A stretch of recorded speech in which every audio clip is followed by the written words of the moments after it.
ito na nga. Magpapalit na ako ng tsinelas. Iniwanan ko lang dito yung mga ano namin. Magtatapon po kasi kami ng basura. Ito, kunin ko yung basura namin. Naku, naunahan tayo ng manong. Ay, iwanan muna natin yan kasi lalaban namin yan guys eh. Babalikan namin yan. Tapon muna namin to. Ito pala yung lata doon na to. Ewan ko lang, gawin na natin. Ikatapon tayo ng basura. Halika, tumahan niyo ako. Ano ka natin si Manong? Si Manong, ito nga muna tayo. Flex muna tayo. Baba ko muna yung basura ko guys. O kaya. Nahiya pa daw. O, ayan, di ba? O. Ganito ang laging senaryo namin. May dala akong bit-bit yung sapatos ko. Tapos bit-bit yung mga bit-bitin ko. Si Manong, matagal lalabas mo ba? Saan natin si Manong din? Tatapon tayong basura. O, dito yung basurahan namin dito.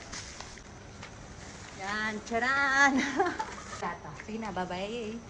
Hindi pala babay. Ano pa? At dito guys, yung mga lata.